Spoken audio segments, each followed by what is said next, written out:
Olá, gente, tudo bem? Meu nome é Bruno Borges, eu faço parte da equipe de fomento da Secretaria Municipal de Cultura e a gente está aqui hoje com a Caravana da Cultura virtual. A Caravana da Cultura ela já aconteceu no dia 17 de maio, foi um encontro, né, começou às 18 horas e aberto a diversos participantes. A gente fez a gravação dessa caravana, que aconteceu lá em tempo real, com a participação de quem se inscreveu lá, entrou por meio do link, porém a gente teve um probleminha no início da gravação e não pôde ser aproveitado esse início. Então o que a gente está fazendo aqui agora é a gravação desse iniciozinho, a gente vai fazer então uma edição e vocês continuam com a caravana original que aconteceu no dia 17. E explicando um pouquinho, né, do que é a Caravana da Cultura, foi uma iniciativa que começou em 2017 com a retomada dos editais de incentivo, que tinha o intuito de percorrer as diversas regionais da cidade, explicando um pouquinho mais sobre os editais que estavam com as inscrições abertas. Era uma espécie de bate-papo mesmo. Infelizmente, a partir de 2020, a gente não pôde fazer esse trajeto, né, as regionais, percorrer as regionais por meio dos centros culturais, e fizemos então a versão virtual, a Caravana da Cultura virtual para os editais de 2020, e estamos repetindo essa iniciativa com os editais 2021 e, particularmente, os dois editais que a gente vai falar hoje, que é o edital LIMIC 2020 Multilinguagens, do Fundo Municipal de Cultura, modalidade Fundo Municipal de Cultura, e também da modalidade Fundo Municipal de Cultura, o edital PH nas Telas 2021. Esse é exclusivo para o setor do audiovisual. Então, vamos dar continuidade aqui à nossa apresentação. Informações gerais. A gente sempre gosta de falar, desde as primeiras caravanas, que, logicamente, você não tem que ser expert na legislação, mas é interessante, é bom você conhecer um pouquinho da legislação que está por trás dos editais. E, no nosso caso, é a Lei 11.010 de 2016, que é a Política de Fomento de Belo Horizonte, e o Decreto 16.514. Toda lei precisa de um decreto para regulamentá-la, né? A lei diz o que pode ser feito e o decreto explica como aquilo pode ser feito. Se vocês puderem e tiverem interesse, dá uma olhadinha na legislação, porque isso faz você entender um pouco melhor os editais, o porquê de determinados critérios, o porquê de determinadas regras. O edital é feito da forma que é apresentado a vocês, porque existe uma legislação que exige que seja dessa forma. Então, boa dica, interessante conhecer um pouquinho da legislação que rege os editais de fomento. Então, Lei 11.010, Decreto 16.514. E o primeiro edital que a gente vai falar é o edital Multilinguagens do Fundo Municipal de Cultura. O edital ele teve a publicação dele em 27 de abril de 2021, iniciando as inscrições no mesmo dia, e vai finalizar numa sexta-feira, no dia 28 de maio, até às 5 horas da tarde. Então, são 31 dias de inscrição, e a verba total destinada para esse edital é de R$ 8.200.000. E, para quem não conhece, o fundo é a modalidade pelo qual o município ele faz o repasse direto para aqueles projetos que foram contemplados naquele edital. Ou seja, você tem a aprovação daquele projeto, o valor aprovado, você tem um repasse direto do município para executar aquela ação. É diferente de uma outra modalidade que a gente tem, que é o incentivo fiscal. O incentivo fiscal, o seu projeto é aprovado, né, o valor aprovado para aquela determinada ação, para aquele determinado projeto. A partir daí, como você tivesse uma autorização para ir ao mercado buscar uma empresa que esteja interessada em incentivar o seu projeto e, né, por meio desse incentivo, a empresa vai ter acesso a benefícios fiscais. Mas não é o caso desses editais que nós vamos falar agora, que é todos eles, tanto Multilinguagens quanto BH nas Telas, são por meio da modalidade fundo, e é só entender que fundo você teve o seu projeto aprovado, o município faz o repasse e você já pode executar imediatamente as ações que foram propostas no seu projeto. Bom, vamos lá. Esses são os setores e subsetores do Multilinguagens. Então, o nome mesmo já diz, é um edital que abarca várias linguagens, vários setores artístico-culturais. Foi exatamente aqui que a nossa gravação ela começou a funcionar, então eu já deixo aqui um abraço para vocês. A gente vai fazer um cortezinho e vocês continuam vendo a caravana originalmente gravada do encontro do dia 17. Um abraço. A gente tem as artes visuais, o circo, a dança, a literatura, a música, o patrimônio, é subdividido, né, em alguns subsetores, o teatro e o multissetorial. Aí o multissetorial a gente tem que falar um pouquinho sobre ele. A gente está contemplando, né, projetos que tenham essa intersetorialidade, contudo, não tem um recurso específico para esse setor multissetorial. Então, todo projeto que indicar que existe essa intersetorialidade, ele vai ter que indicar também um setor afim principal, que é o setor onde ele vai disputar com os demais o recurso destinado para aquele setor. Essa próxima lâmina aqui vai deixar isso um pouco mais nítido. Vocês podem ver que daqueles 8.200.000 que eu disse lá atrás, 13% é destinado ao setor das artes visuais, 4% para o setor do circo, a dança com 6%, literatura e leitura 12%, 34% para a música, 15% para o patrimônio, e o teatro com 16%. Então, vocês vejam que não tem um percentual desses 8.200.000, desse recurso do edital, destinado para o multissetorial. É um setor, né, recente na lei de incentivo. Ele começou, se não me engano, no edital 18/19, acho que não tinha ainda no 17/18. Então, a gente está coletando com esses editais informações para ter dados estatísticos suficientes para que a gente possa elaborar editais agora com já, sim, um percentual específico para aqueles projetos que são multissetoriais. Mas, por enquanto, estamos coletando informações somente. Então, todo projeto que se apresentar como multissetorial, ele vai ter que indicar necessariamente qual que é o setor afim principal. E aí, nesse setor, é que ele vai disputar o recurso disponível. O outro edital que a gente tem é o BH nas Telas, também do Fundo Municipal de Cultura, e esse é um edital exclusivo do setor do audiovisual. Então, em 2019, a gente teve uma possibilidade, junto ao Ancine, de fazer editais com a coparticipação, arranjos regionais com a Ancine, onde parte dos recursos viriam do município, parte dos recursos viriam da Ancine. Dentro desse contexto, né, já é uma iniciativa, uma ideia da Secretaria Municipal de Cultura de lançar editais setoriais. E, em consenso de oportunidade daquele momento, optou-se para começar com o primeiro, o projeto piloto desses editais setoriais seria com o audiovisual, com o programa BH nas Telas. Então, esse é o primeiro dos editais, né? A gente espera que em breve a gente possa lançar editais setoriais dos outros setores artísticos e culturais, mas no primeiro momento, a primeira experiência foi com o BH nas Telas. Então, faz parte de todo um programa para além do edital, mas é um primeiro passo de uma maior setorização, né, para atender de forma mais efetiva as diferentes necessidades de cada setor artístico e cultural. A gente tem destaques no BH nas Telas desse ano, que a gente tem criação de novas categorias e subcategorias que não existiam nos anteriores, né?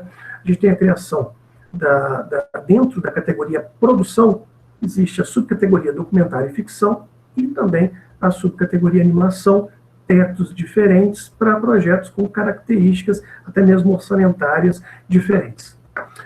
Um pedido, né, do setor era uma ampliação um pouco maior do conceito de difusão dentro dos editais para além dos festivais.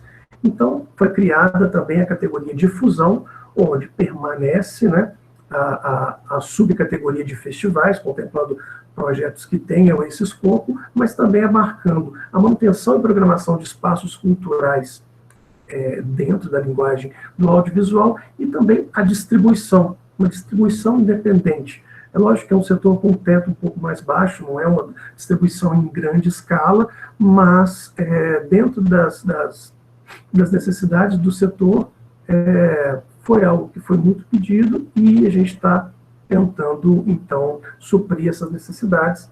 E também, quando da criação do programa BH nas Telas, os editais com os recursos da Ancine, eles contemplavam alguns aspectos assim, do mercado, e um deles era o desenvolvimento. Como nesse ano a gente não tem recursos da Ancine, não haveria, né, se a gente mantivesse a mesma configuração de edital anterior, a gente não teria contemplado aí o desenvolvimento. Então, foi criado também a categoria de roteiro, contempla nessa questão de desenvolvimento. Então, aqui, diferente do edital multilinguagens, né, a divisão não se dá por setores, por linguagens, e sim por categorias no edital BH nas Telas. A gente tem, como eu disse, a categoria produção, com documentário, ficção e animação, tetos um pouco diferentes. A animação ela é um projeto que demanda um recurso um pouco maior, e a difusão também dividida aqui entre festivais, a manutenção, programação de espaços culturais voltados ao audiovisual e a distribuição independente. Temos também jogos eletrônicos, roteiro, audiovisual comunitário e pesquisa e formato livre. Falar um pouquinho sobre cada um, né? A categoria produção, ela compreende aqueles projetos que culminem na produção de curtas e médias metragens, até 50 minutos, né? Um pouco daquele formato de TV, né? De episódios de TV. Mas essas obras não podem ser seriadas, né? Então a gente não está contemplando nesse edital obras seriadas, tampouco longas metragens. Até mesmo pelo recurso exíguo que a gente tem, não tem como abarcar uma categoria que demandaria, né, um orçamento bem maior do que a gente pode oferecer dentro desses editais.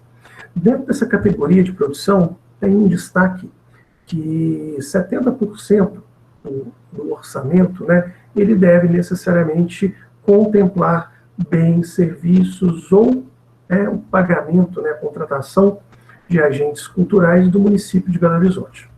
Já a categoria de difusão, como eu disse, tem 3 subcategorias. Festivais, que contemplam mesmo, né, os festivais, a realização de eventos relacionados ao setor e à linguagem audiovisual.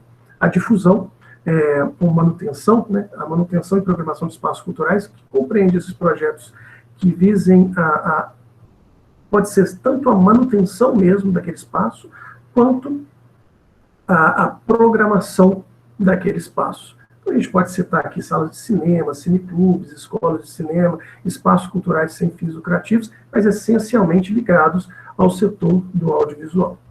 E dentro da difusão também a gente tem a distribuição independente, que compreende, né, projetos que visem a distribuição de longa-metragem, ou então um conjunto de médias e curta-metragem com duração de no mínimo 1 hora.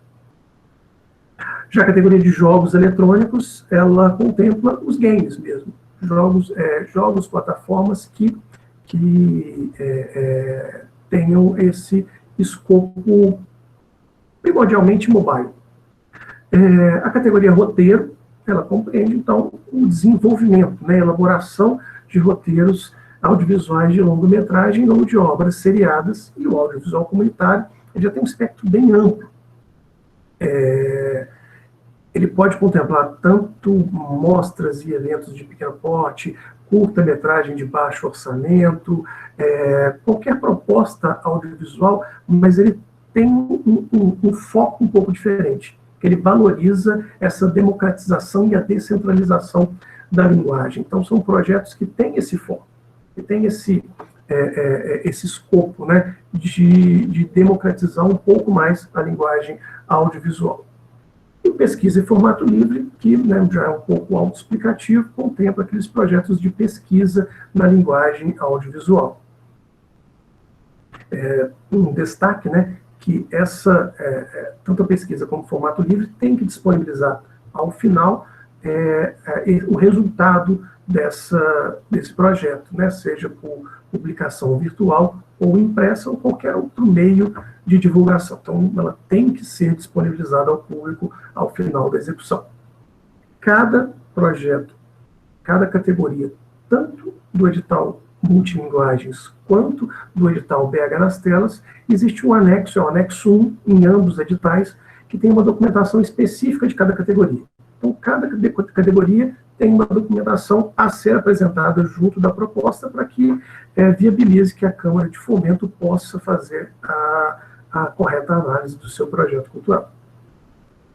Quem pode se inscrever? Então, são pessoas físicas maiores de 18 anos e pessoas jurídicas sem fins lucrativos. Essa é a restrição do fundo, né? Isso está na legislação, o fundo só pode ser operacionalizado para pessoas físicas ou pessoas jurídicas sem fins lucrativos. O IF já é diferente, já não tem restrição. Pode ser pessoa física, pessoa jurídica com ou sem fins lucrativos. Mas como estamos falando aqui do fundo, somente pessoas físicas e pessoas jurídicas sem fins lucrativos podem entrar, lembrando que todas as pessoas têm que ser maiores de 18 anos. Os proponentes, né, quem apresentar projeto, ele necessariamente tem que ser domiciliado, no caso, se for o PJ, tem que ser sediado em Belo Horizonte e comprovar a sua atuação na área cultural. Tem até um critério específico sobre isso, né, que seria a equipe, né, e o proponente também está enquadrado na equipe, onde a pessoa tem que apresentar a documentação comprobatória da sua experiência e atuação no setor cultural de Belo Horizonte.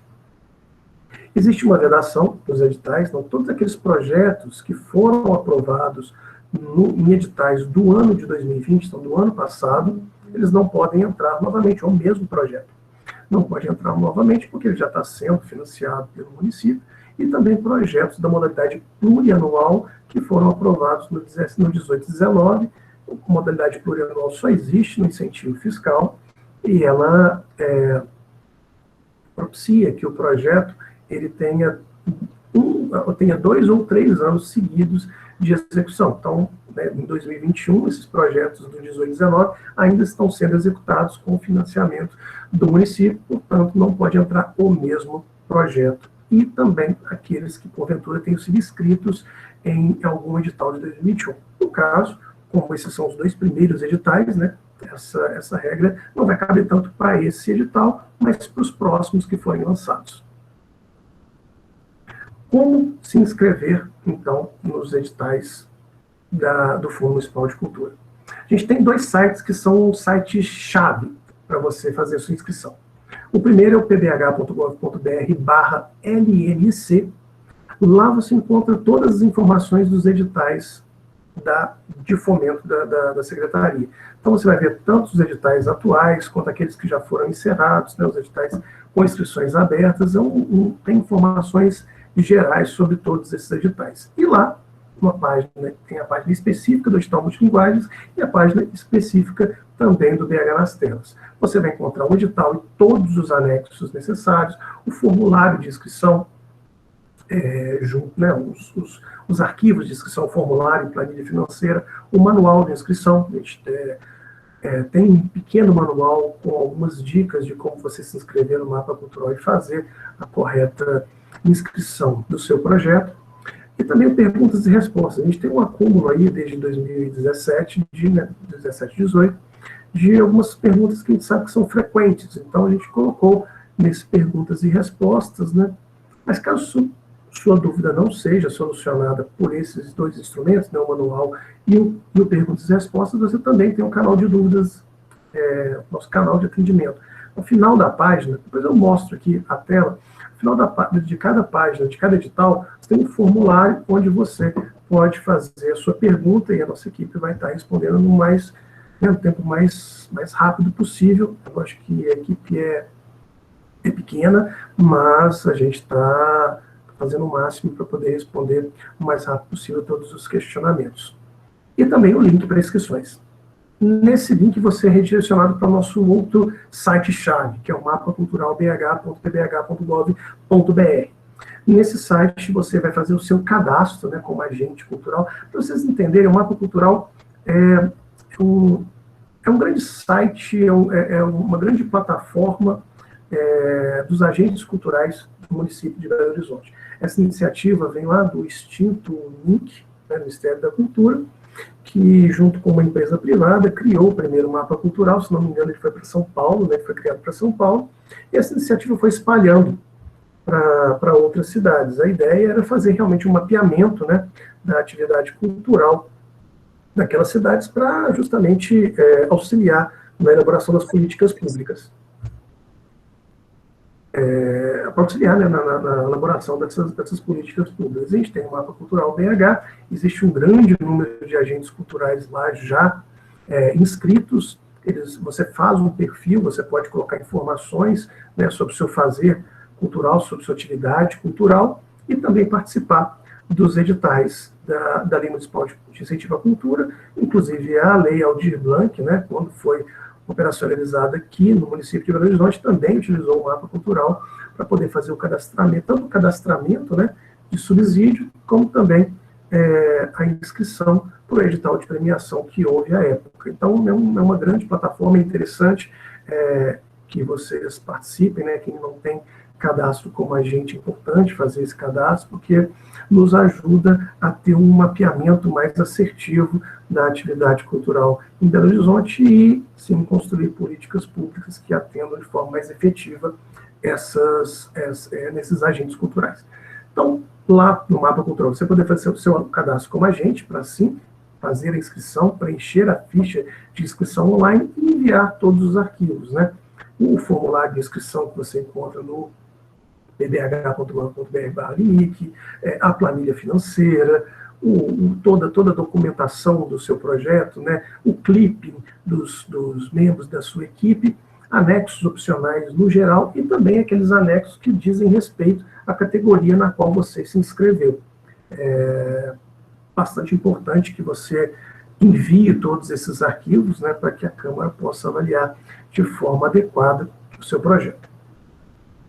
Algumas regrinhas básicas dos dois editais, tanto do Multilinguagens quanto do BH nas Telas. Cada proponente pode escrever somente um projeto cultural em cada edital. Então, você pode escrever um projeto no edital Multilinguagens, um projeto também no BH nas Telas. Isso é uma restrição que a gente tem pela legislação atual, em termos de número de projetos propostos anualmente por cada empreendedor, né, cultural. Então, por isso, a gente tem essa restrição também, a própria questão da Câmara de Fomento, que é uma instância que também está na lei. O tamanho dessa Câmara, a gente não consegue aumentá-la, mas principalmente também pela restrição quanto ao número de projetos propostos por ano. A gente entende como mesmo proponente aquelas pessoas físicas ou jurídicas que sejam sócias ou coligadas, mas principalmente que apresentem projetos cujo objeto seja executado por um mesmo grupo ou a maioria dos seus membros. Então, o que quer dizer isso e por que isso está nos editais? Desde 2015, 2014, 2015, o COMUC, para quem não sabe, é o Conselho Municipal de Cultura, ele é composto tanto por membros do poder público, quanto também por membros de cada setor eleitos pelos seus pares.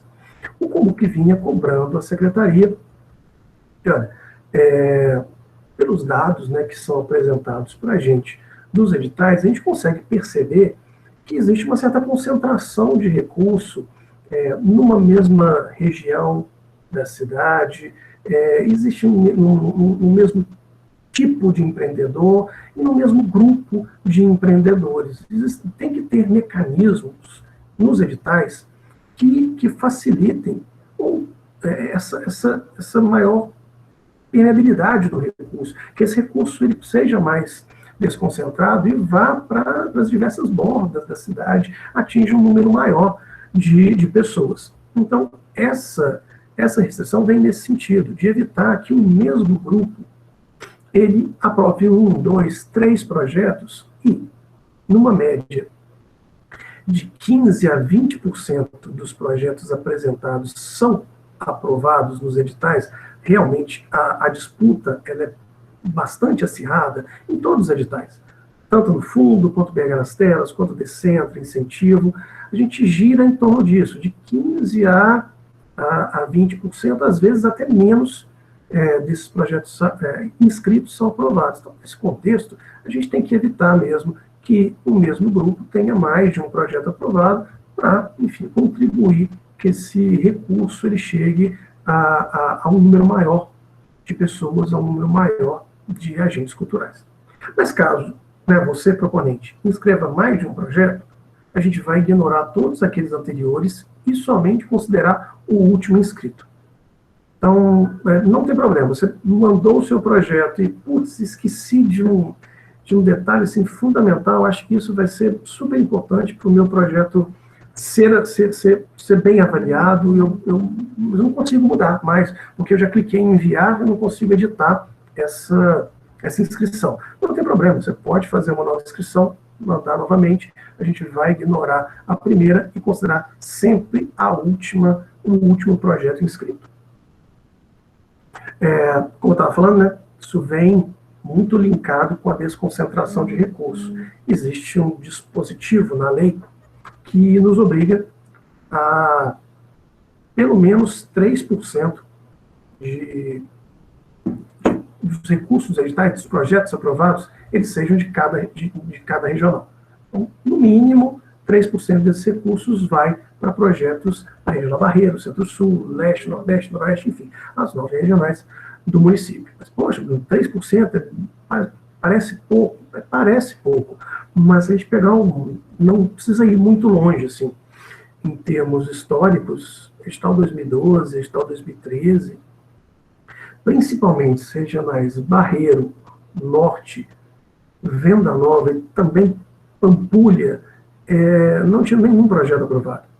Nenhum recurso ia para empreendedores, para proponentes dessas regionais, porque principalmente tinham poucos projetos apresentados. Acho que a caravana veio muito para dirimir esse problema de acesso, né, aos mecanismos de fomento. Então, mas a gente não precisa, não basta somente a gente incentivar as pessoas a inscreverem projetos, a gente tem que ter mecanismos também que todas as regionais sejam contempladas pelos editais. Então, a gente começa com esse mínimo de 3%, mas sempre trabalhando junto com os empreendedores culturais do município, junto com os nossos centros culturais, que são muito importantes nesse diálogo com os empreendedores, e também, dentro dos critérios do edital, a gente tem que trabalhar também para criar mecanismos que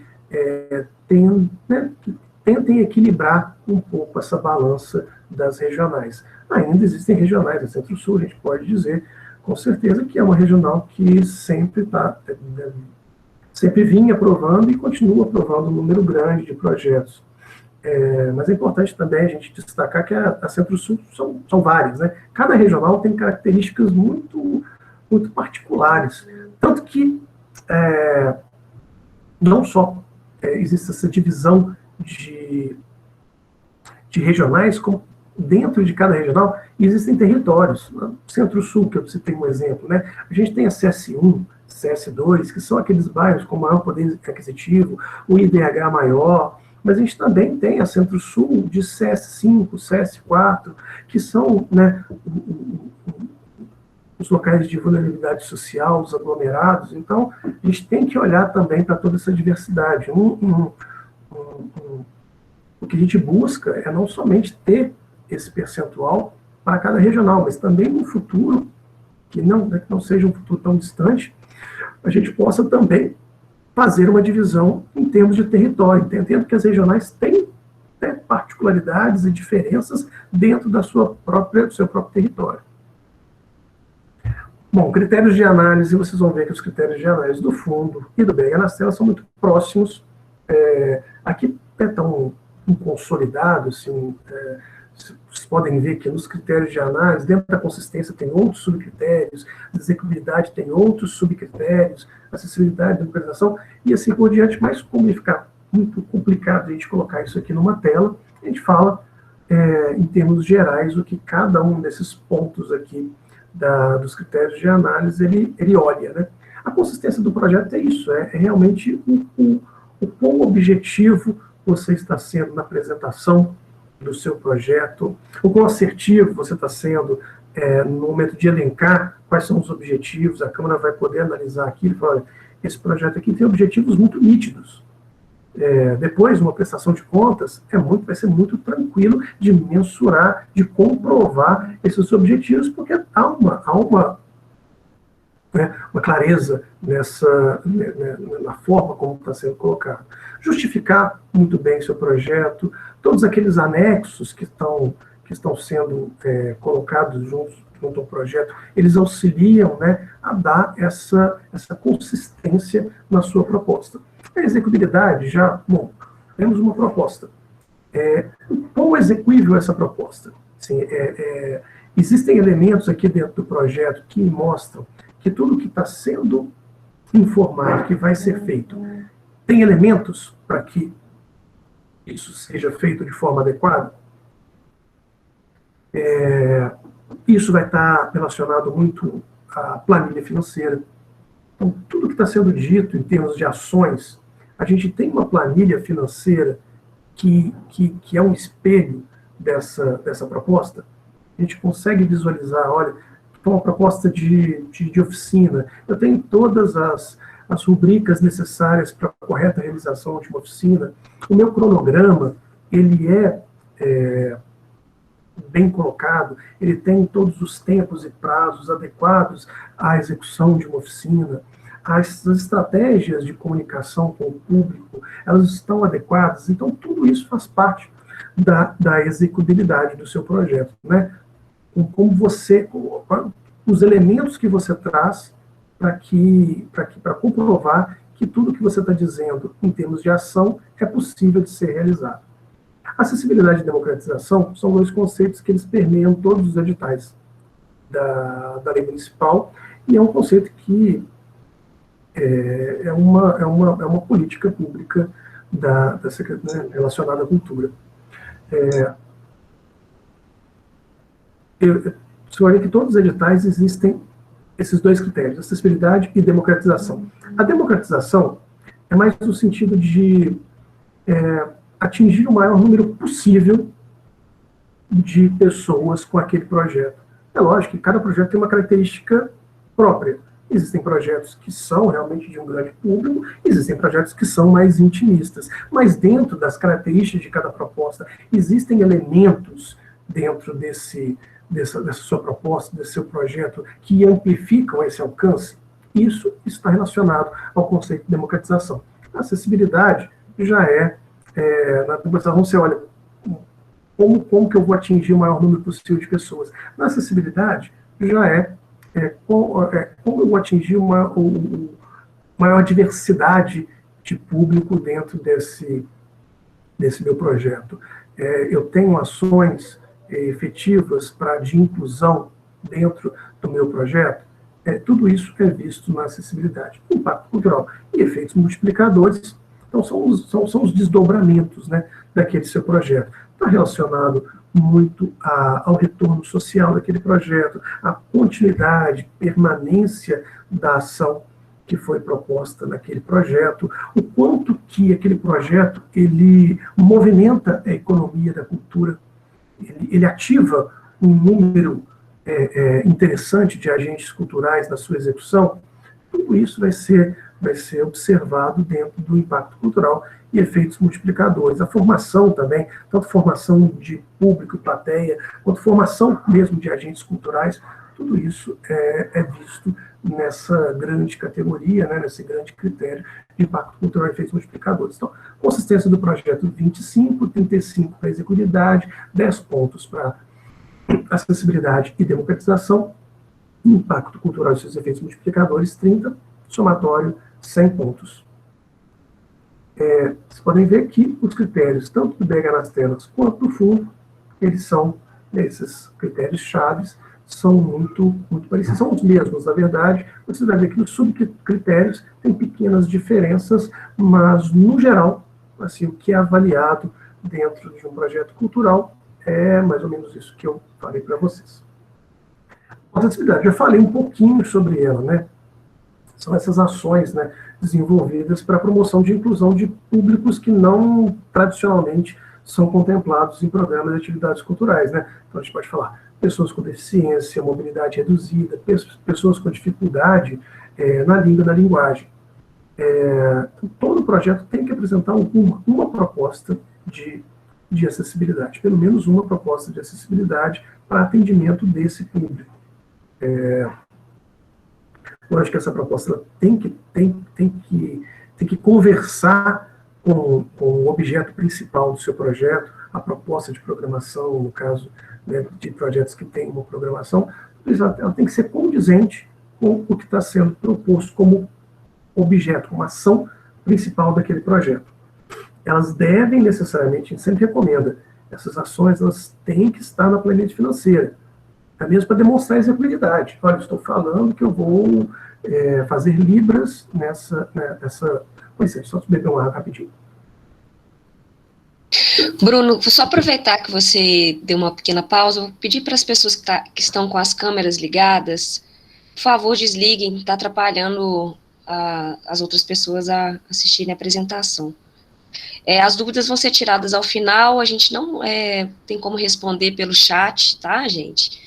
Tem uma ferramenta aí abaixo do chat, levantar a mão. Na hora que você clica, já fica na sequência aí. Então, ao final, o Bruno vai chamar um a um na sequência para a gente poder responder as dúvidas de vocês. Obrigada, Bruno. Obrigada, pessoal. E só para avisar que já pode, a Liliane de Castro perguntou, quando podemos levantar a mão? Já pode levantar a mão que você entra na filinha. Aí assim que terminar, fica registrado. E assim que terminar a apresentação, a gente responde, tá bom? Obrigada. Obrigado, Cris. Obrigado, Aline. Bom, voltando aqui, né, a gente sempre recomenda que isso esteja na planilha orçamentária, porque isso vai garantir que aquela ação vai ser realmente executada. Vou ter um intérprete de Libras na minha apresentação. Estou dando um exemplo.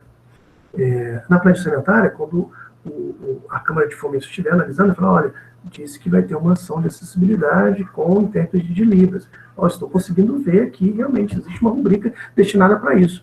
Mas você pode ter membros da sua equipe que podem fazer essa atividade e não necessariamente vai ser remunerado pelo projeto. Então, é mais importante ainda que você diga isso dentro da descrição do seu projeto. Olha, vai ter uma proposta dentro do campo de proposta de acessibilidade, a proposta de acessibilidade vai ser Libras e um membro da equipe profissional tal, ele tem essa capacitação, vocês podem ver na documentação comprobatória da experiência dele, e ele vai executar essa ação de forma a não ter ônus para o projeto. Então, você fechou muito bem, quem estiver lendo o seu projeto vai entender que essa ação vai ser executada por recursos fora da planilha orçamentária, mas você justificou. Bom, aqui tem alguns exemplos, né? Tem vários outros exemplos também no edital. Então, pode ser intérprete de Libras, audiodescrição, dublagem em português, texto em braille, texto em fonte ampliada, legenda de texto, closed caption, etc. Existe um rol um pouco maior dentro de cada um dos editais de sugestão, mas não é um rol taxativo. Você pode também sugerir outra proposta de acessibilidade que não aquelas que estejam elencadas lá. Ali é só mesmo para te auxiliar, não está encerrada naquelas opções que estão lá. A gente fala também de ter cuidado com a questão de acessibilidade física. Essa acessibilidade, tem sempre que ter em mente que a acessibilidade ela tem que ser proporcionada pelo projeto. Bom, dois exemplos aqui de acessibilidade física. Um que é gerado pelo projeto e um que não é. Eu vou fazer... vamos lá aqui, seu projeto vai ser executado lá em meados de 2022. A gente vai estar com todo mundo vacinado, se Deus quiser, e vamos poder ter atividades presenciais.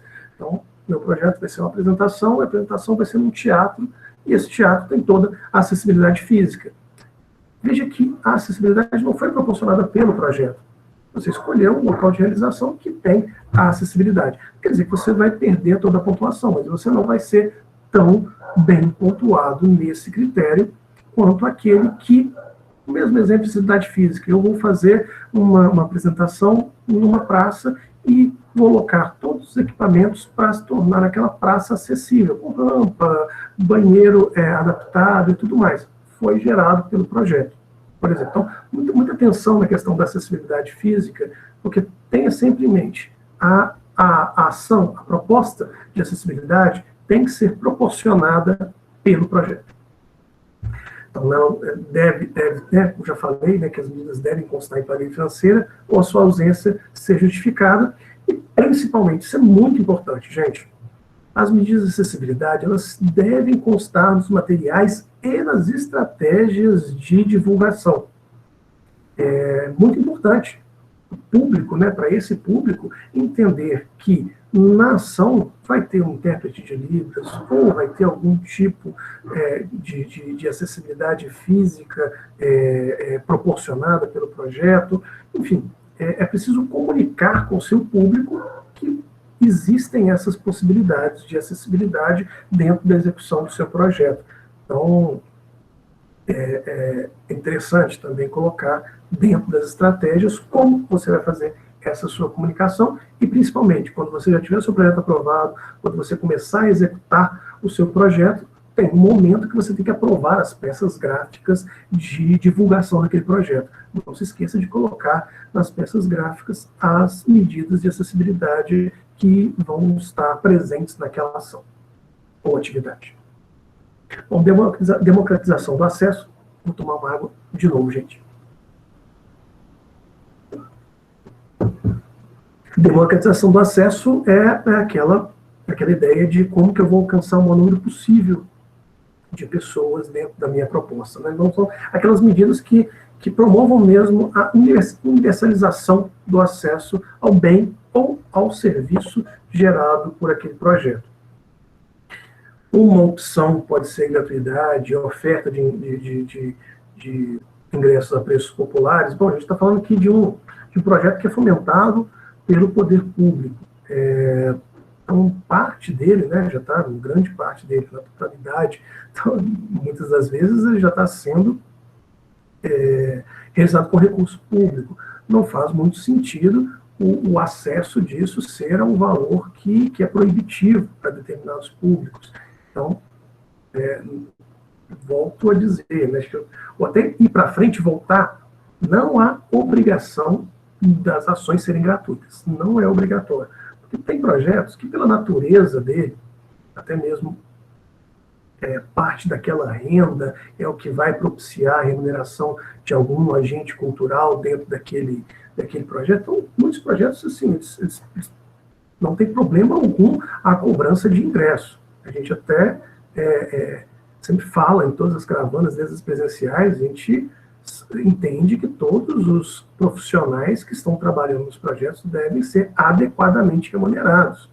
Então, se para que esses profissionais sejam adequadamente remunerados, tem de haver a cobrança de algum tipo de ingresso, isso vai estar muito bem justificado dentro da sua proposta, não há problema algum e ele não vai ser penalizado, obviamente, se isso estiver dentro de um contexto que favoreça ou tenha necessidade dessa cobrança. O que a gente busca evitar com o conceito de democratização é um abuso nesses valores, né? Valores que se tornem o acesso àquele produto, o acesso àquela ação cultural proibitivo.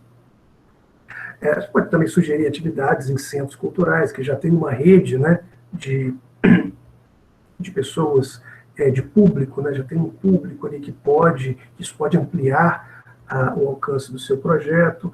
Disponibilização de registro audiovisual. Às vezes o projeto, ele por si só mesmo, a característica dele é um projeto intimista, não vai fazer o menor sentido você fazer ele para um grande público, você pode disponibilizar registro disso posteriormente. Isso é uma possibilidade, né? Capacitação de agentes culturais, enfim. Existem também, assim como acessibilidade, alguns exemplos de democratização de acesso, assim como acessibilidade também não é um rol taxativo, é só exemplificativo. Você pode também sugerir outras ações que não aquelas que estejam lá elencadas, né? Bom, como já disse, né, não há obrigação de gratuidade nas ações. Isso, se fizer sentido para o seu projeto, ótimo. Se não fizer sentido, não vai penalizar o seu projeto. Contrapartida. Esse conceito de contrapartida, às vezes é confundido um pouco com democratização, é porque uma ação de democratização ela pode também ser uma ação de contrapartida. Isso pode acontecer. Mas você tem que ter nítido na sua cabeça que a contrapartida é o que você enquanto empreendedor daquele projeto aprovado, vai dar para o município, em contraprestação àquele recurso que foi disponibilizado para você. Desculpa, alguém falou alguma coisa? Quem? Não, achei que tinha alguém pedido a palavra, mas vamos lá. Então, esse conceito aí de contrapartida, é isso mesmo, sim. O que o empreendedor vai repassar, né, vai dar em troca ao município por esse recurso que está sendo disponibilizado para ele executar a sua ação. Então, dentro desse conceito, né, de que ele vai dar em troca, esses custos da contrapartida, eles não podem estar dentro da planilha orçamentária. Eles não podem ser pagos pelo projeto. Então, o recurso, a contrapartida, ela é de responsabilidade do empreendedor. E os custos devem ser arcados pelo empreendedor. Poxa, mas eu vou ter que gastar um dinheiro enorme para poder executar essa contrapartida. Meu projeto já está ali tão enxutinho, mal estou tendo remuneração adequada por ele. Não, a contrapartida não precisa ser uma coisa mirabolante, não precisa ser algo muito dispendioso. Você pode oferecer o seu conhecimento, o seu serviço, sua mão de obra cultural. Você pode oferecer uma oficina, eu vou fazer uma pequena oficina relacionada ao meu conhecimento artístico. Uma contrapartida pode ser também a própria oferta de ingressos gratuitos. Existe a contrapartida obrigatória. Cada projeto, né, que gera um bem ou serviço que é tangível, então eu tenho uma tiragem de livro, eu tenho CD ou DVD, alguma coisa do tipo, eu tenho vagas em oficinas, eu tenho público de um espetáculo, por exemplo. Então, todos esses que geram bem e serviço que é palpável, 5% já é uma contrapartida obrigatória. Mas você pode, na sua proposta, falar, olha, tenho 5% que é obrigatório, mas eu vou dar, para além desses 5%, mais 10%.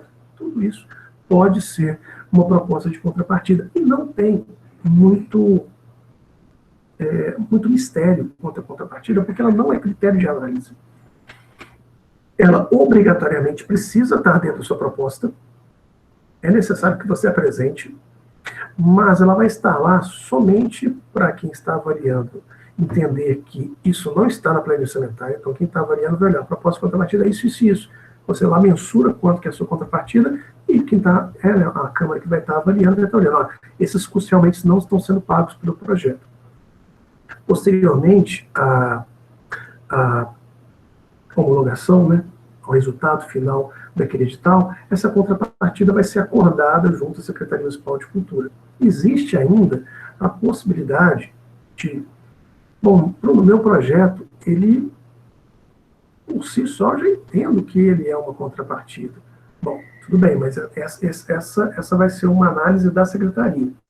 E se a Secretaria entender que realmente o seu projeto ele já tem um escopo, ele já tem uma característica de contrapartida, a própria execução daquele projeto já retorna para a cidade, já retorna para o cidadão algo de muito interessante, a Secretaria ela pode dispensar os empreendedores da execução da contrapartida obrigatória. Mas isso é uma questão para depois da aprovação do projeto e é uma análise que a Secretaria Municipal de Cultura vai fazer e ela pode isentar o empreendedor da contrapartida. Mas você tem que apresentar uma proposta na sua propositura de projeto. Aqui tem alguns exemplos, né? Pode ser doação de produtos culturais a entidades de ensino, desenvolvimento de atividades em equipamentos e centros culturais vinculados à Secretaria Municipal de Cultura ou à Fundação Municipal de Cultura, oferta de transporte gratuito ao público para as atividades do projeto, disponibilização na internet dos registros audiovisuais, realização gratuita de atividades dos projetos, ensaio aberto, curso, etc., e qualquer outra medida, né? A gente tem esses exemplos, mas não são taxativos. Você que está propondo o seu projeto, você tem mais propriedade sobre aquilo que está sendo proposto para apresentar uma proposta de contrapartida que seja condizente com o projeto cultural e com as possibilidades de você enquanto empreendedor. Bom, o que é importante de vocês lembrarem sempre, não serão admitidos projetos que não possuem caráter artístico ou cultural. É muito raro, mas acontece, projetos que não necessariamente tenham esse caráter artístico e cultural. Projetos que não se enquadrem nos setores artísticos e culturais. Isso no edital multilinguagens. Porque não, o audiovisual, o BH nas telas é somente audiovisual. Então, aquele também. Se você mandar um projeto do BH nas telas, enviar um projeto do BH nas telas que não tem a ver com o setor audiovisual, ele não vai ser aceito. E projetos que não se enquadram nas categorias de cada um dos editais, né? Estou apresentando uma proposta, mas ela não tem nexo com nenhuma das categorias apresentadas. No caso do proponente, pessoa física, o próprio empreendedor, né, o próprio proponente tem que ser o agente cultural cadastrado lá no mapa, a fazer a inscrição. É facultado a utilizar o nome artístico, mas se eu, Bruno, vou apresentar um projeto em nome da minha pessoa física, em nome de Bruno mesmo, eu tenho que ser o agente cultural a inscrever essa proposta lá no mapa. No caso de pessoa jurídica sem fins lucrativos, né? O representante legal da PJ é que deve ser o agente cultural, agente individual cadastrado no mapa cultural a realizar a inscrição e, obviamente, comprovar, né, que ele é o representante legal daquela empresa. Perdas de pontuação, é sempre bom ficar atento a isso. Logo após o quadro de critérios de cada um dos editais, você vai ver artigos que falam das perdas de pontuação possíveis. A primeira delas, você pode perder 1 ponto se você não apresentar todos os seus arquivos em PDF. Então, arquivos em formatos diferentes de PDF, e existe essa penalização de 1 ponto. Projetos que não respeitem limites e regras do dossiê CLIP. Então, cada membro, né, tanto o proponente quanto a equipe, ela tem que apresentar o CLIP. Né? Então, são aqueles documentos que comprovam tanto a experiência quanto a formação do profissional. Se você não respeitar essas regras, você pode perder também 1 ponto. O proponente, até 10 páginas. Integrantes da equipe principal, até 2 páginas de CLIP. Histórico do projeto, caso o projeto tenha, né, não é obrigatório, caso o projeto tenha, um histórico de realização anterior, 5 páginas. E sempre marcar, grifar, destacar os nomes daqueles profissionais ao qual aquele CLIP, aquele documento diz respeito. Então, estou aqui mostrando documentos que comprovam a experiência do Bruno. Então, eu só destaco lá. Se for uma reportagem, alguma coisa do tipo, destaca dentro daquela reportagem onde aparece o nome daquele profissional. Se for diversas imagens, né, de ficha técnica, de divulgação, uma coisa, coloca um título sobre aquela documentação diz respeito a qual profissional. Projetos que não apresentem, então, você apresenta a documentação tanto do proponente quanto da equipe e tem que respeitar essas regras. Mas, se você não apresentar a documentação de qualquer membro da equipe, então, tem lá na minha equipe. Se eu coloquei na equipe principal, eu estou dizendo para quem está analisando aquela proposta, né, para a Câmara de Fomento, se aquela pessoa está na equipe principal, ela é importante para aquele projeto ser executado. E se você não coloca nenhum documento comprobatório daquela experiência, daquela formação, isso acaba afetando negativamente a análise daquele projeto. Se essa pessoa é tão importante a ponto de estar na equipe principal, precisa entender um pouco mais desse profissional para poder dar uma pontuação adequada a ele. Quem não apresentar propostas diferentes, você precisa apresentar uma proposta de acessibilidade, uma proposta de democratização e uma proposta de contrapartida. E elas têm que ser diferentes entre si. Se você não apresentar propostas diferentes, então a de democratização e contrapartida é a mesma proposta. Contrapartida, acessibilidade, mesma proposta. Acessibilidade e localização, mesma proposta. Você pode perder 5 pontos. Projetos que não apresentam informações técnicas solicitadas pelo anexo 1. Então, o anexo 1 vai dizer categoria, manutenção e programação de espaços culturais. Você tem que apresentar X, Y, Z, esses documentos aqui, para que a Câmara de Fomento possa fazer a análise. Atividade de formação, oficina, você precisa apresentar diversos outros documentos. Se você não apresentar, isso vai também afetar a análise. Aqueles documentos, eles estão ali para poder dar suporte àquela proposta. Então, você pode perder total ou parcialmente a pontuação do critério de anexos. Então, dependendo da gravidade, né, se você não apresentou os documentos, isso afeta de forma absurda a análise daquele projeto. Você pode perder total. Então, você esqueceu você não apresentou um pequeno detalhe ali. Pode ser uma perda de pontuação parcial. Isso vai depender da gravidade da ausência, né? Projetos que envolverem atividades que se enquadrem em mais de uma das categorias mencionadas, então posso, sim, fazer um festival. Nesse festival, eu vou ter ações de formação, eu vou ter circulação, eu vou ter debate. Então, eu tenho que apresentar a documentação de cada dessas categorias cumulativamente. Então, quando eu for falar das minhas oficinas, eu tenho que apresentar a documentação da categoria de oficinas. Assim como eu vou ter que apresentar a documentação de circulação, se houver. Assim como eu vou ter que apresentar a documentação de palestras e debates, caso houver. Além de apresentar a documentação da categoria festivais.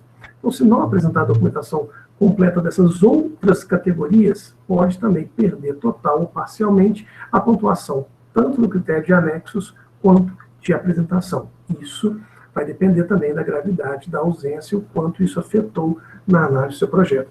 Então, atenção a esses critérios, né, de perda de pontuação.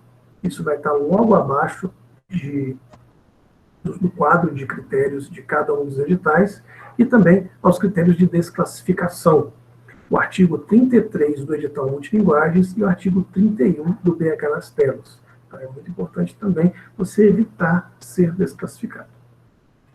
Elementos que são obrigatórios, né? Preenchimento da ficha completo, né? Da ficha de inscrição online. Tem que preencher também o formulário em PDF. A ficha de inscrição online, elas são respostas mais simples, mais curtas.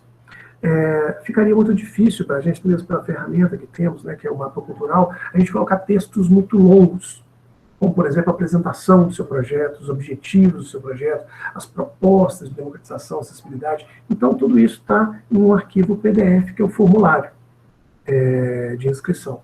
Planilha financeira, também obrigatória, documentação cadastral do proponente, e também esses anexos técnicos de cada uma das categorias. E o clipping, que a gente já falou das regras de cada clipping, né?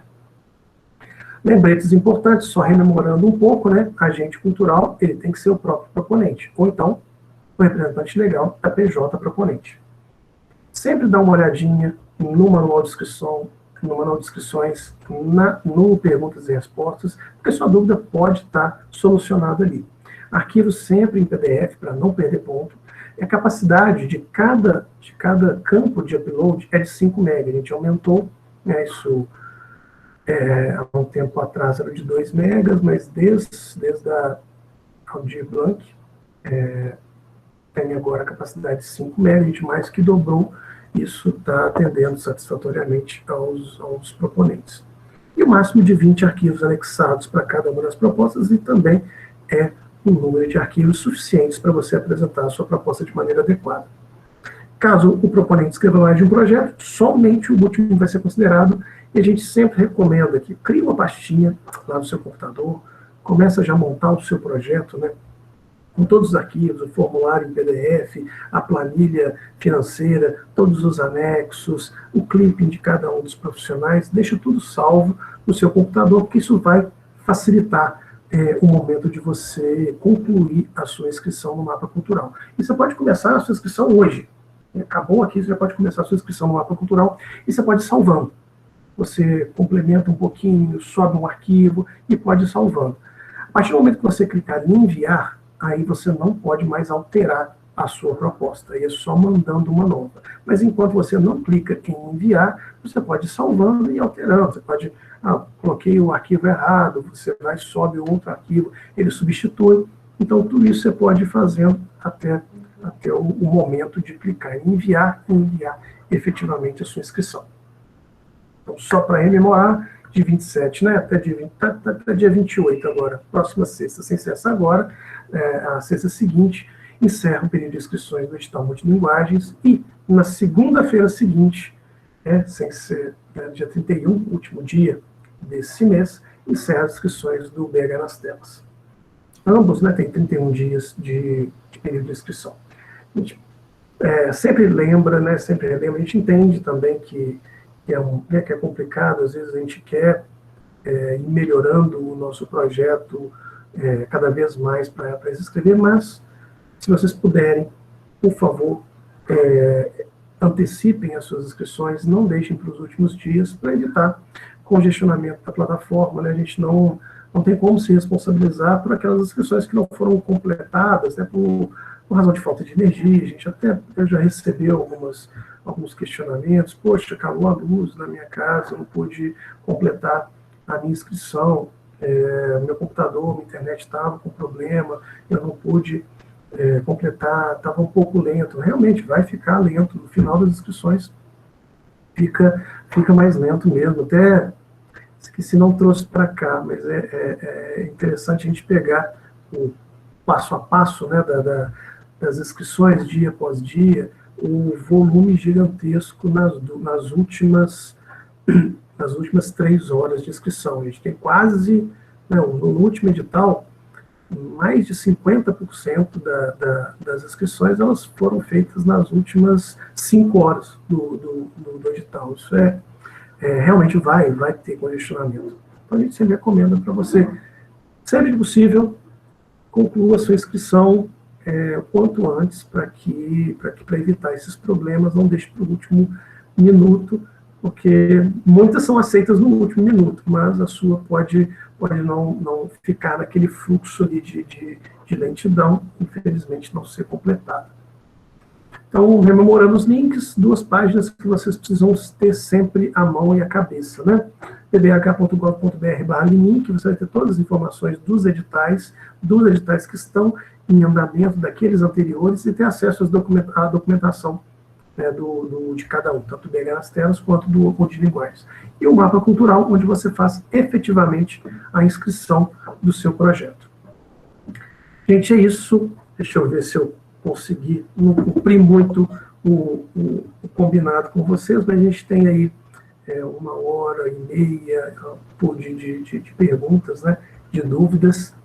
Eu vou encerrar aqui a apresentação, encerrar também a gravação.